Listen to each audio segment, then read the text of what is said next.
This episode is brought to you by TickPick, where smart fans buy and sell tickets. Check out TickPick for the best ticket prices for your next game, concert, or event, and use promo code PODCAST to save $10 off any order over $49. That's TickPick.com. Promo code PODCAST. Today, we are deep diving on the Broncos roster as they come out of their Week 5 bye. Which players have exceeded expectations and which have fallen short? We'll break down which players must step their game up, and we'll hand out our Broncos MVP awards at the season's quarter poll. You are listening to the Huddle Up Podcast. Welcome to the Huddle Up Podcast, your go-to show for all things Broncos.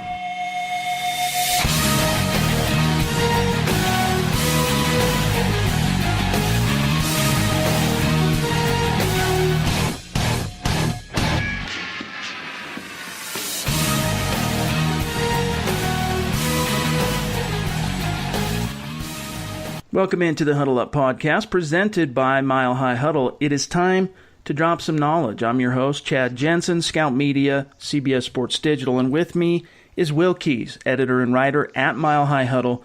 Will, I thoroughly enjoyed the episode last week, and Carl Dummler is phenomenal, so don't get me wrong, but without me on the mic, was it a kind of phantom limb podcasting experience for you last week? Oh, absolutely. It was bizarre. It was a trip into the occult. It was a very different experience. I feel like, we've already got a few months of chemistry. We're not exactly Peyton Manning and Marvin Harrison yet. Indeed. Although give it maybe 2 weeks and I think we'll be there. But chemistry is such a vital thing when it comes to radio or podcasting or TV or any of those things or any of those mediums. So you really can't underestimate it. I think Carl did a great job. So yep. I'm happy it worked out. But you know what? I'm glad to be joined by you again. You guys held it down. It's good to be back. And we have a lot to get to today. But first, we want to say thank you to our sponsor, MyBookie.net. MyBookie.net is all about the excitement of making accurate sports predictions on your favorite teams without having to risk any funds. It's totally recreational. There are all kinds of prizes. And in today's climate, the fantasy industries, let's face it, have made watching football a lot more interesting. So go to mybookie.net and compete for great prizes totally free. All right, now huddle up. We're here to give you a deep dive on your favorite team, the Denver Broncos. We need your help. Take a minute, go to iTunes if you're an Apple user or Stitcher if you're Android, and leave a creative review. Make sure you rate the show. Absolutely pivotal for us growing this thing and reaching new listeners. Make sure you're following the show on Twitter at HuddleUpPod and, of course, at Mile High Huddle. Also, if you're on Facebook, which who isn't, make sure you're following us on Facebook at Mile High Huddle.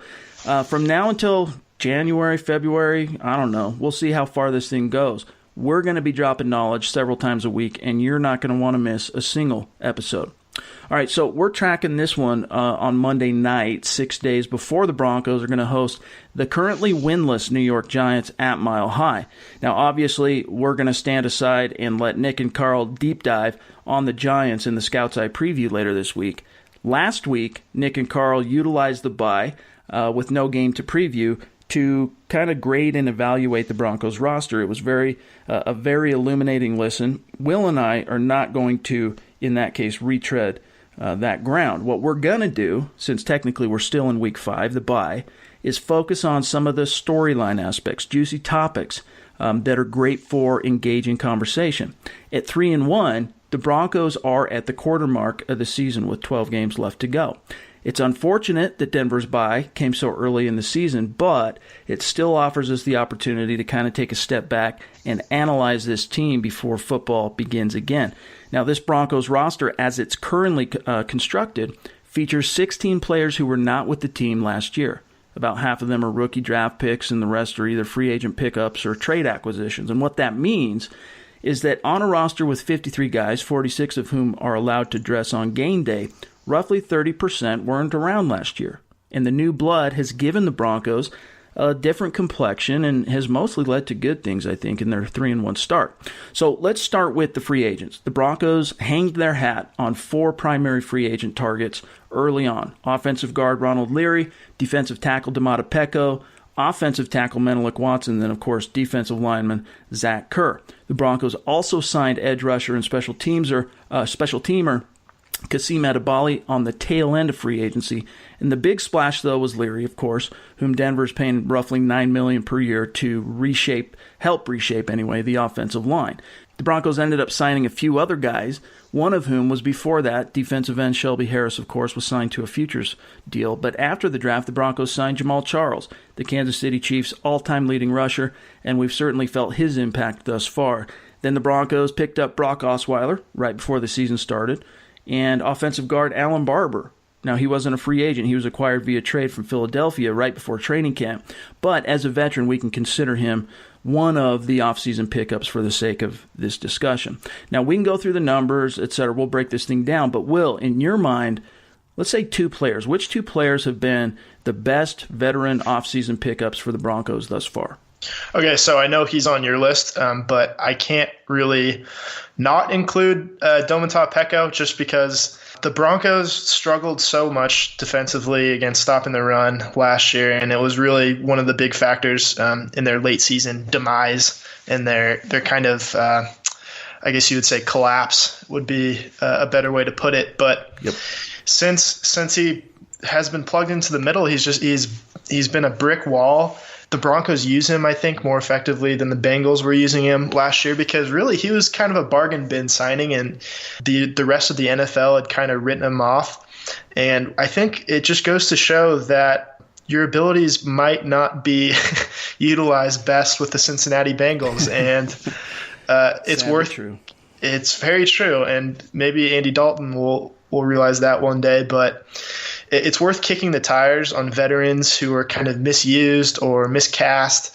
So given the change of scenery, Domata Peko is playing like a Pro Bowler, and he's really been one of the main reasons that the Broncos have been able to stop the run. Yep. Now, on the other side of the football, when it comes to running the football, which the Broncos also had a tough time with last year, especially after the C.J. Anderson injury, have to go with Jamal Charles. And I know you can attribute a lot of it to the offensive line, but I think the element of speed that Jamal Charles brings to the offense, even if he's lost the steps since his Kansas City days, he's still one of the more explosive players at running back in the league, I think. Yeah. And really, if you look at the stats, he doesn't have a huge sample size. He's only carried the ball 33 times. We all knew that CJ would be the bell cow back going into the season, and that's been true, and he's been incredibly effective. But he's carried the ball 33 times for 175 yards. That's 5.3 yards per carry, which is at the top of the league. He's got that touchdown, caught a few passes, but I think a lot of it has to do with his contrast to C.J. Anderson. You kind of have to play them differently. You've got a bull. It's like, so I would kind of analogize it like this, where you're trying to stop a rhinoceros that's coming right at you, which is C.J. Anderson. And then the next play, you're trying to grab onto a cheetah and kind of wrangle it down, and it's so hard to do, and it takes a different mindset, and it loosens up the defense, and I think that's a really valuable thing for an offense to have, and so that's why I'm going with Peko and Charles. Two excellent choices. We are in agreement on Peko. I mean, what more can be said? I mean, he's not lighting up the stat sheet, but in a 3-4 system, especially attacking system, the way it's set up, you're not going to see Domata Peko, you say Domata, I say Domata, rack up a lot of stats and fill that box score. But if you study the film and break it down, he's doing a phenomenal job for the Broncos at the point of attack and has truly been, in his 12th year, a revelation for the team. My other guy I'm going to throw in there is Ronald Leary, who, he hasn't, the last couple games weren't his best, but overall he stopped what has been for at least the last 17, 18 games, a sieve for the Broncos at right guard. I mean, thinking back at least to Michael Schofield, and it was getting a little bit rough toward the end of the 2015 season before the Broncos entered the playoffs there. So, I mean, Peko and Leary, two free agent signings of John Elway's this past offseason, and both of whom I think have really helped to turn the ship around in the trenches for the Broncos, which was absolutely crucial for them to really resurrect this team and make the most of the talent that they still have on the roster. Now, let's look at the Broncos draft class from this past spring, figure out who's been the most impactful rookie. And to kind of set the stage, just run through it really quick.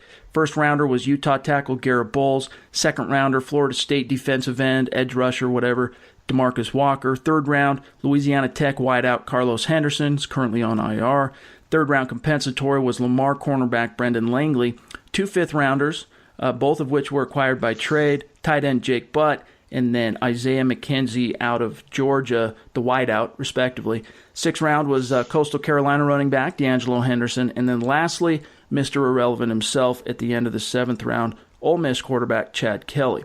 Now, the Broncos signed after that, of course, about 20 college free agents, 2 of whom ended up on the roster in Miami Hurricanes safety Jamal Carter and Pitt defensive tackle Tyreek Jarrett. Now, Jarrett, must be said, bounced up from the practice squad for 1 game and then was waived and re-signed to the practice squad. So, Will, we know which guys have been healthy enough to contribute.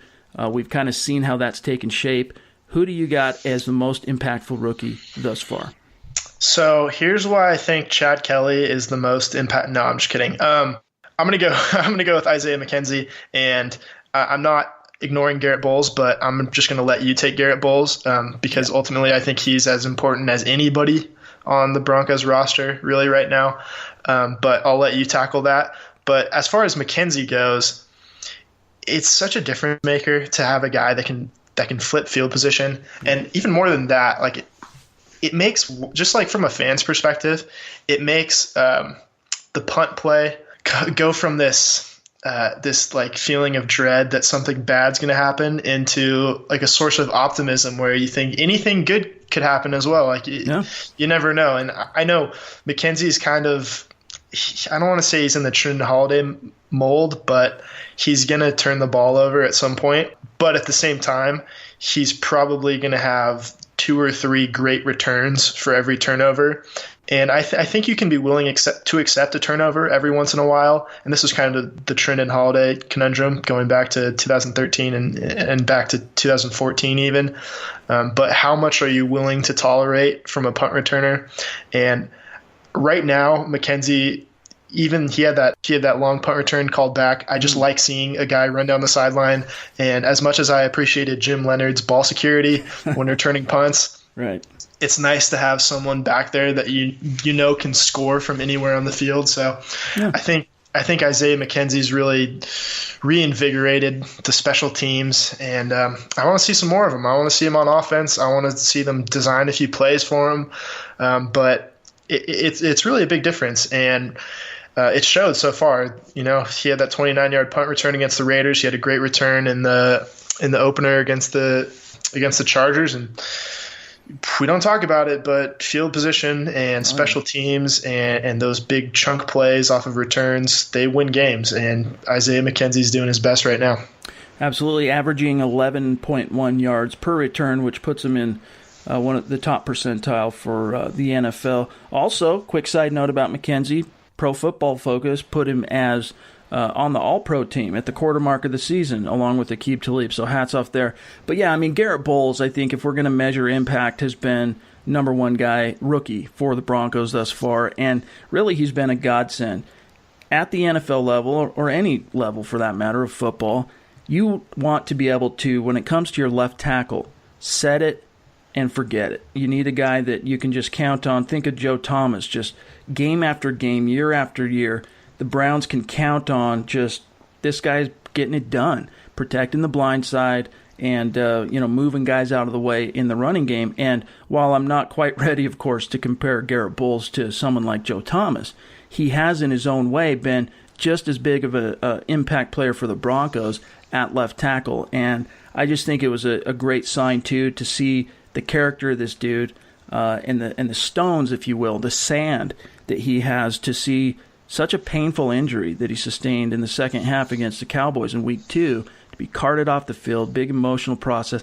Never been hurt in his football career, which has been, albeit kind of off and on and brief, never been hurt. So the pain he felt was so extreme, he just thought that it was going to be catastrophic. And of course, he and the team were both relieved to find out, of course, that it's just a bone bruise. And although it's painful, he's going to be back. And he came back He came back a week later to start at Buffalo, and albeit it was a loss, it gave us a kind of a window into the soul of this guy, and that is that he is here to battle and play for his teammates and be there. And the Broncos, I think, have been very fortunate. It was a great pick in retrospect, and it's something, frankly, not to toot my own horn, but it was the one pick the Broncos made this past spring that I was absolutely confident in because as, Utah Utes, my alma mater, I was very familiar with this guy, and I was very excited to see him suit up in the orange and blue, and so far, he hasn't let us down. Now, looking at the roster turnover from last year, we've seen a few players show some real improvement in 2017. A couple guys have really surprised me, and I wrote a piece about the 5 players who have surprised me the most thus far. One, of course, rookie Garrett Bowles. The other 4, though, were veterans, 3 of whom were on the roster last year. Now, focusing on the most improved player thus far, if I had to boil it down to one guy, I'd have to say Todd Davis.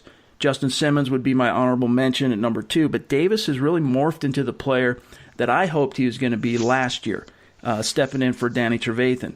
Now, at this point, though, heading into the bye, the Broncos' defense led the NFL in total yards, relinquishing just 260.8 yards per game on average, and only 50.8 of them were coming on the ground, which was also leading the NFL.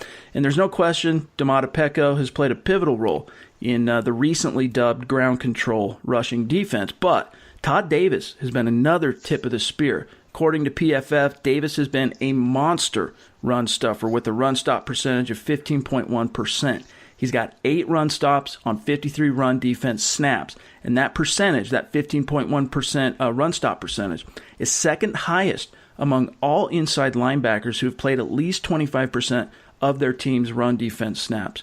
So, in coverage, though, the flip side is that, Davis has been his typical so-so self, but he hasn't been terrible. According to PFF, he's been targeted 6 times, allowing 3 receptions for 22 yards and a touchdown. But really, you look at Todd Davis, I don't think anybody has ever expected him to become a 3-down linebacker. He is what he is. He's an absolute beast on first and second down. He's a 2-down thumper.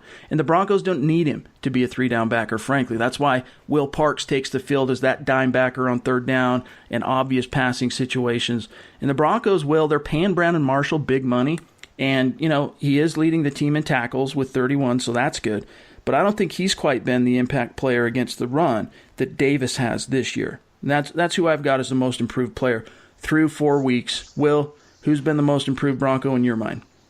So I definitely agree with Todd Davis. So I like that pick. I'm going to go with another guy on the defense, Adam Gotsis, who really was kind of, ridiculed or really counted out from the moment he got drafted.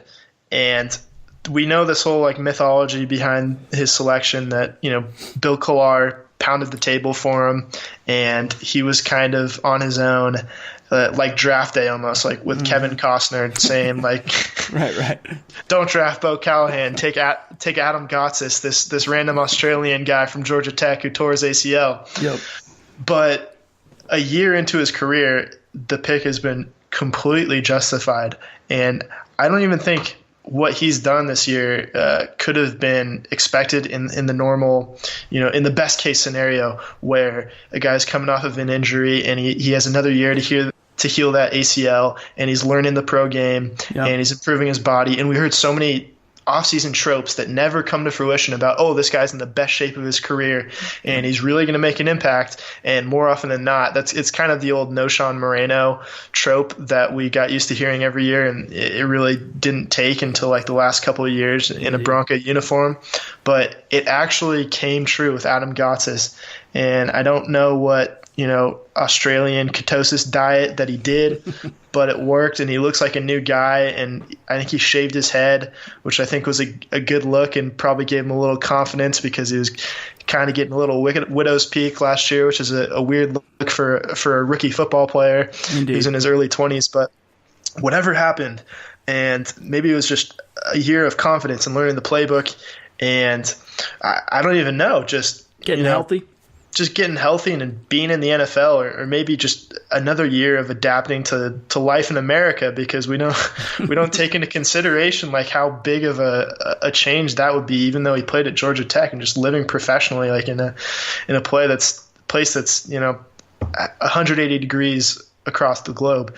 All of these things, they go into a really stellar second season for Adam Gotsis, and he's next to Pecco. He's the other reason why the Broncos are dominating, and they're the number one run defense right now.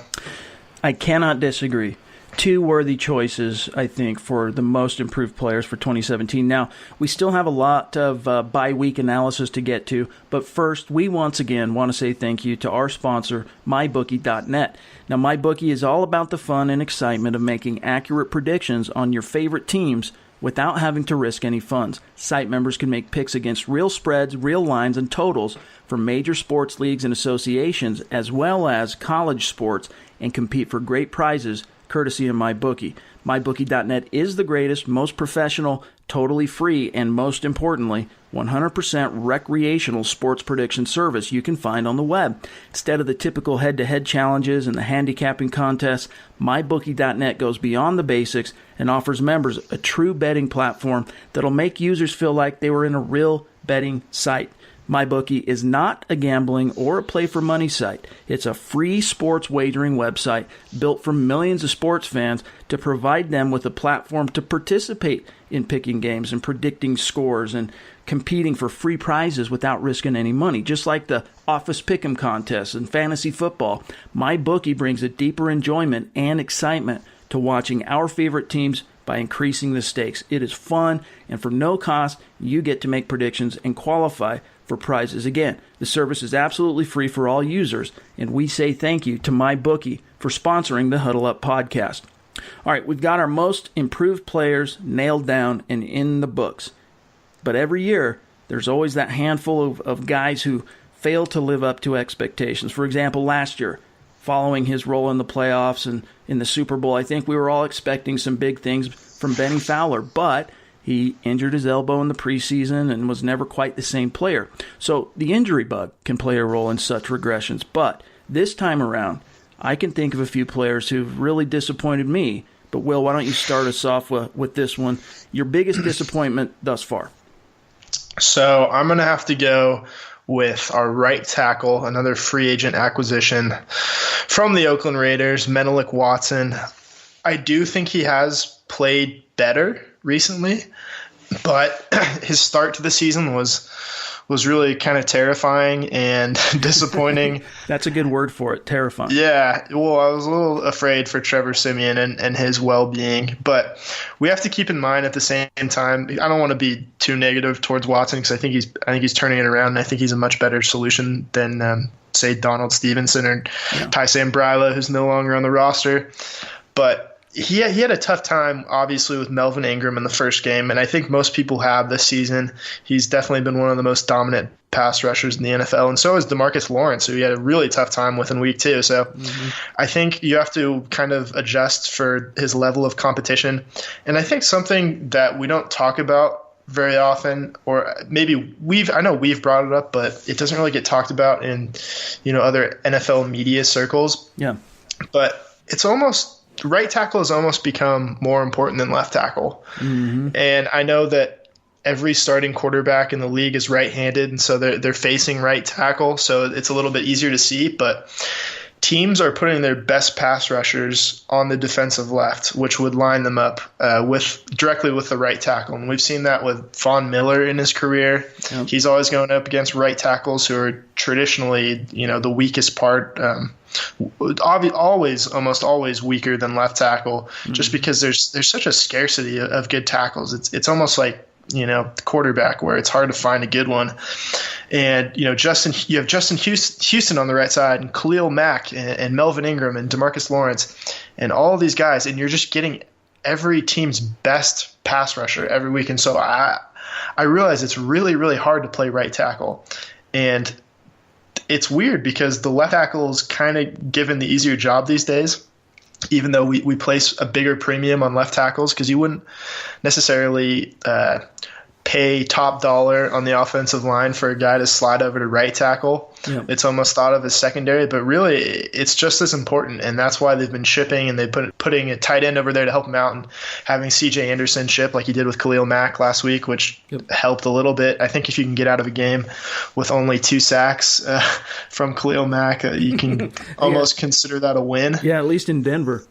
Yeah, really. We know what the alternative is. Yep. But overall, they paid Watson pretty decent money to play right tackle, and he was kind of their savior at the position, and it really hasn't worked out tremendously so far through 4 games. I mean, I'll give him a pass against the 2 guys that I mentioned earlier, but it doesn't get easier because you're playing Justin Houston coming up soon, and next week they've got Jason Pierre-Paul and Olivier Vernon off the corner, so it's going to be tough. But it goes to show that you better have a good right tackle in this league. Absolutely, and I would just say, in response to that at least Menelik Watson coming into the bye was at least trending in a little bit more consistent direction. So, hopefully he can continue that trajectory. Now, for me, it comes down to 2 guys, and I think ultimately I'm going to have to go with Max Garcia as my biggest disappointment thus far. And really it just comes down to the fact that, this is a guy, an original Broncos draft pick from 2015, 4th rounder, who going into his 3rd season was really tapped as the incumbent to start opposite of Ronald Leary, the big free agent prize. And he was so inconsistent in off-season training programs that they had to go off-team and make a trade to get Alan Barber just to feel semi-confident in the position. And that has resulted, obviously, in them doing, timeshare, basically, at the left guard position. And I don't think it's necessarily helping the team to do that because, on one hand, you've got Max Garcia, who is arguably a better run blocker than the veteran Alan Barber. But in pass blocking situations, he's a liability on the field. For example, when Garrett Bowles did go down, the solution that the Broncos had was to put Alan Barber at left tackle because Vance Joseph talked about after the fact they were more confident in his ability as a pass protector than even Donald Stevenson in that particular situation. So, I digress. Max Garcia has been a disappointment to me. I think he's been a disappointment to everybody. And frankly, I just think the Broncos need to bite the bullet and just put him as the swing guard, let Alan Barber start, and continue to build some chemistry in between Matt Paradis and Garrett Bowles. Now, Will, since we're on the topic of disappointment, it's time for a new segment. We'll call it Step Yo Game Up. Now, this is designated for the guys who might not necessarily be stinking up the joint. We're not talking about guys who are terrible out there, but guys who clearly need to step it up. And I wrote a piece on this over the weekend, so I'll just kind of start us off. And a brief list of players, if you will, who need to step it up include, for me, Trevor Siemian. Now, it hasn't been all bad for Trevor Siemian, so I don't want you guys feeling like I'm of the opinion that he sucks or needs to be replaced. Far from it. But he does need to improve his pocket presence, quit running into sacks. He is, when studying the All-22 film, I've been actually quite surprised at some of the open receivers he's missing in his reads. Not necessarily in his throws, but in his reads. He's got to tighten up the turnovers, which he did better against the Raiders. And the good news is he's been killer on 3rd down. He's among the league leaders in passer rating on 3rd down. The Broncos are 3-1, so there's a lot of good to take away from Trevor Siemian's performance thus far, but he does, I think, coming out of the bye, I think he needs to step it up. And then also Demaryius Thomas, Emmanuel Sanders. These are, let's face it, the wideout position, it's QB dependent. And it's also one that can be dictated by how opposing teams are scheming. But I'm not seeing the kind of big plays from these two that, frankly, the team needs in order to take the offense to the next level. And I think the Broncos, they got to find a way to kind of strong-arm the situation, or at least especially Demaryius Thomas, into the offense. Vance Joseph, he kind of disagrees with me on this. He's the head coach. What do I know? He spoke to this very issue on Monday. In fact, here's what he said, just real quick. No. We don't want to force feed the ball to those guys. Obviously going into our prep and our game plan week, the pass game goes through Thomas and Sanders. I mean, that's not a secret at all. But it depends how defenses play us, So whatever they give us from a defensive perspective, we're going to take advantage of. So if they're giving us shell coverage and taking those two guys away, we're going to pound the football and hopefully force those guys to close the middle and play more cover 3 and cover 1 so we can get a fair matchup outside. If they play shell, we're going to run the football. That's our formula to score points right now. All right, so Coach Joseph, obviously solid points there, no doubt. But with the Broncos paying DT and Sanders as much as they are, they're taking up combined a significant chunk of the salary cap. They need both of these guys to rise up and make some things happen in the passing game for their young quarterback. Yes, Simeon needs to step up, but these guys do need to as well. And again, it's not an emergency like these guys are sucking it up by any stretch, but the Broncos need them producing more. And then the last two guys for me who need to step it up real quick, Max Garcia, already talked about. And then Brandon McManus. McManus, the man who got the McPayday and now needs to provide the McField goals. For you, Will, who needs to step it up? In your mind, which guys got to step their game up? Virgil Green, step up your game. Right now he's got 6 catches, 73 yards, 1 touchdown. I know we've kind of given up on Virgil Green ever being a dominant receiver, but right now I think he's at risk of losing some snaps just because A.J. Derby's really been coming on and had that great game against Oakland, highlighted, of course, by that spectacular one-handed touchdown grab for the first of his career. But, you want to see a little more from Virgil Green, especially when it goes back to defense's game planning around Demaryius Thomas and Emmanuel Sanders, because if they're going to focus on them, you have to have an option in the middle of the field with the tight ends. And I know Trevor Siemian sometimes struggles throwing into the middle of the field or I guess in between numbers, right, which a lot of young quarterbacks do, and he's getting better at it. But you want to see, a more impactful presence there from Virgil Green, and he's successful running those seam routes and kind of just those rollover routes in red zone. So I want to see a little bit more of that. Maybe a little bit of it has to go through play calling, and maybe it's up to Mike McCoy to get him a little more involved, or maybe it's up to Trevor Siemian. But right now, A.J. Derby's been the best receiving tight end, I think, by far. And Virgil Green, if he doesn't step it up, I think he's going to be relegated to pretty much strictly blocking duty. Especially with Jake Butt coming back to practice. Yeah. Coach Joseph said he's coming back next week to practice. So, yeah, definitely he's got to step his game up. Virgil Green, step your game up. All right, now, we understand it's way too early. Okay, we get it. But since it's the bye, we ask, why not? Well, who has been the Denver Broncos MVP in your mind through 4 games? Got to go with the co-MVPs, and they both play outside linebacker, Von Miller and Shaq Barrett. They're both in the top 5 in pass rushing. The pass rushing rating from Pro Football Focus, which I think is a good way to evaluate pass rushing, just because sacks don't tell the whole story. You got to look at pressures too and knockdowns and stuff of that nature. And we know Von Miller would be great this year, and he has been. He's got 4 sacks through 4 games, so he's right on schedule. But Shaq Barrett, we were a little concerned when we knew that Shane Ray would miss about the first 6 weeks of the season. But right now, Shaq Barrett's been better than Shane Ray really has been through his whole career. And I don't think Shane Ray is going to have a starting role when he gets back. Not that he can't come on the field in third downs and pass rushing situations, but Shaq Barrett's earned his way onto the permanent starting roster, I think, and he's going to make a lot of money in his future. So those are my 2 MVPs. Hard to argue. I'm going to go with C.J. Anderson, the guy who really needed to prove that he's worth the money the Broncos are paying him, that $4.5 million. This is the last year in which they're really on the hook for that money. After this season, there's no more guaranteed money. So without CJ being, frankly, transcendent and being the engine of the offense as he has been through these first 4 games, there's a good chance he could be gone. So I'm happy to see that he is stepping up. Knock on wood, let's make sacrifices to the football gods or whatever, that he stays healthy, because he has been, I think, the number one reason in which the Broncos are being able to control the clock, keep defenses on their heels, and pound out 3 wins in 4 games, which many football prognosticators, let's face it, before the season started, did not see happening. So I tip my hat to C.J. Anderson as the quarter mark MVP for the Denver Broncos. All right, now, we're running out of time, but before we get out of here, it's that time of the week where we take a peek inside the Mile High Mailbag, because we are your football priests, and we're here to offer absolution. We're here to offer answers to your burning Broncos questions.